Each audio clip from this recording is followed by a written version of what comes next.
polymers.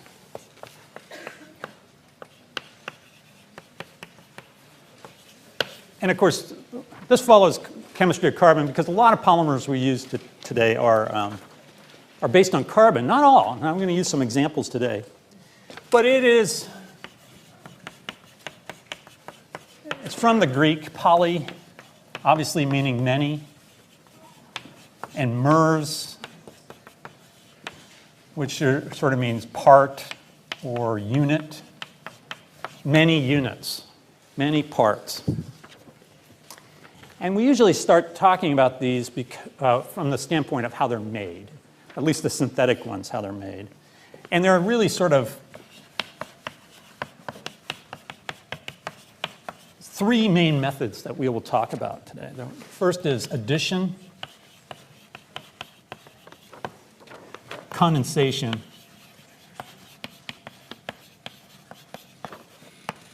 and anionic.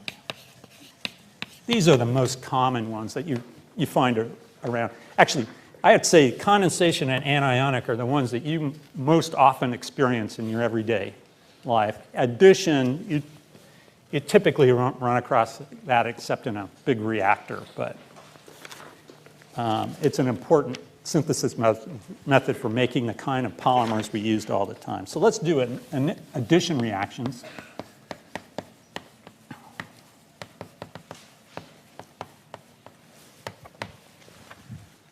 So addition reactions require an initiation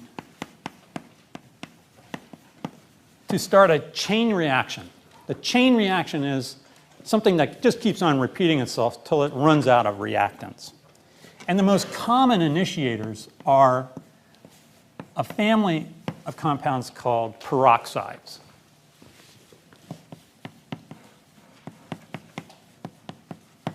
So where these can be, often those are organic groups. They're not typically hydrogen peroxide, but there are some reactions that can use hydrogen peroxide as an initiator. But what you put a small amount of this into the materials that you're going to have the chain reaction with, and if you heat it up or put light on it, delta sometimes means heat, this bond has a tendency to break into two what we call radicals. They're long enough lived that it can exist in a very small amount, but this can exist inside my soup that will eventually be a reaction. And now that's just the first part of the initiation. That second part requires a double bond around. So let's just do ethylene. So that's, hence, you need a reactor for this. Got ethylene, it's a gas, but in order to condense it into a liquid, you have to be at high pressures. So a lot of polyethylene will be made at high pressures. This guy sits around and reacts with it.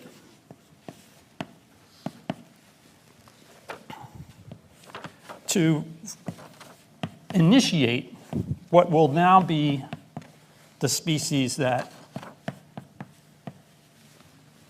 carries out the chain reaction. So this is the initiation, is to create this new ethylene radical. So basically what happened is this bond is formed, it breaks this double bond to form a carbon-oxygen bond right here at the end. And this carbon is now starved for bonding, so it's now the new radical. And of course, we got a lot of other ethylene around, so we undergo what's known as propagation, where this guy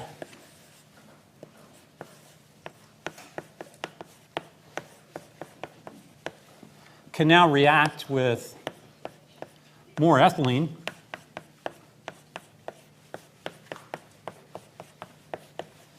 to form the ROCH2,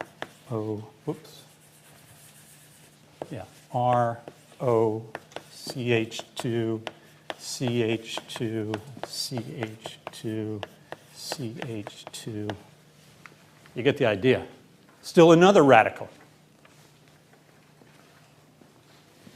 And it just keeps on going. So this now loops back, and that's my propagation scheme. This just keeps on going until we run into all polymerization reactions have a stopping point.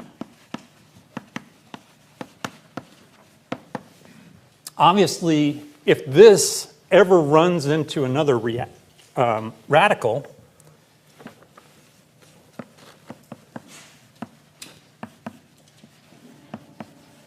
it'll stop. If it runs out of ethylene, this reaction becomes highly probable. It's the only thing it can do, right? And then there's other things. There are poisons.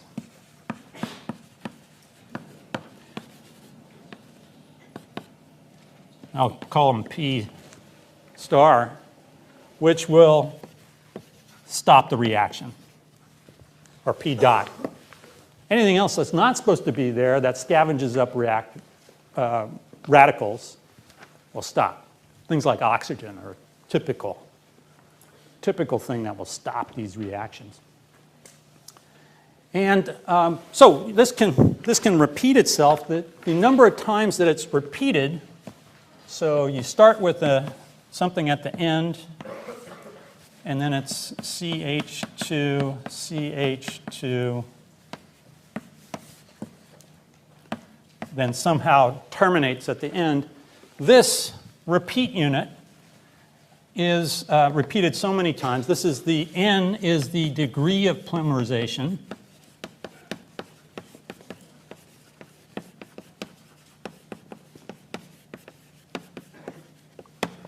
Degree of polymerization. And obviously the larger N is, the greater the molecular weight of this polymer will be. So some typical examples in polyethylene. So polyethylene.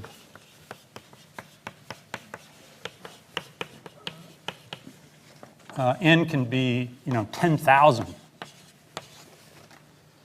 And with a molecular weight of the ethylene of 28, that means this particular polymer will have a molecular weight of around 300,000 grams per mole.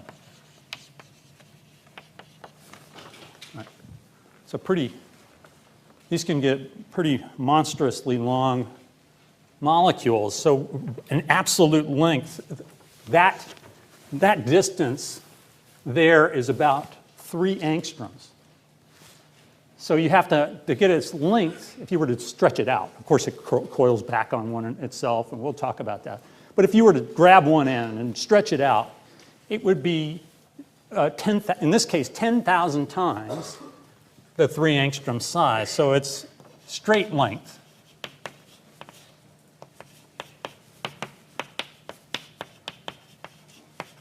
Oops.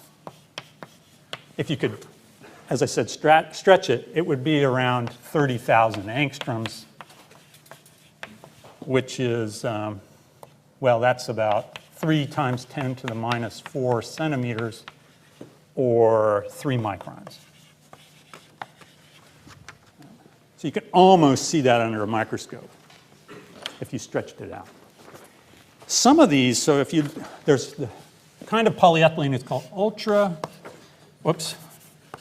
high molecular weight polyethylene you can buy.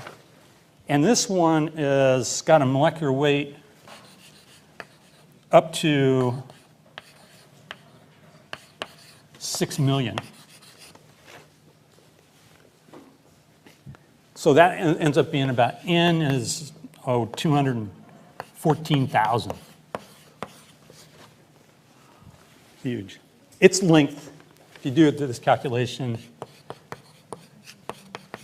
is 60 microns. So you can see that distance with your eye. That's a good fraction of a human hair dimension.